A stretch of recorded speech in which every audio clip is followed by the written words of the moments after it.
we had no technology in the 80s. If we wanted to connect with someone, we did a few things. We phoned them up or we turned up on their doorstep. And we've all come from a period where we would knock on the door of someone and go, hey, can I have a few seconds? We've all done that. Of course.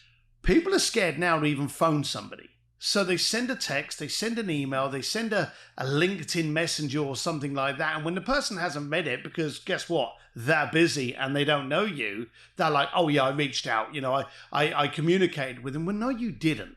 You threw a letter at them and hoped they were going to respond, which is so stupid to do now. Yes. So if you go back to the 80s and forget all the technology you've got and actually reach out to actually have a purposeful point of communication with someone, that can surprise people. If you actually show up on their doorstep because you care about them doing something, then it impacts people and people are not used to it.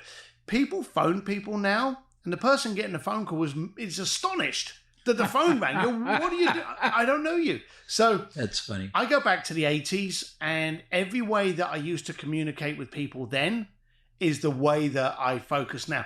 And I will commend you because most of your literature was built around those periods. That is true. Everything you said then has become so much more relevant now. I would agree. And people are hiding behind these chatbots, AI, flows, funnel systems. Well, those aren't there to replace you. They're there to enhance you. But at the end of the day, you've got to have some point. You've got to have some care. You've got to have some substance. And you've got to be there to solve. And that was what you were all about. So I love going back to your stuff because it is so much more relevant today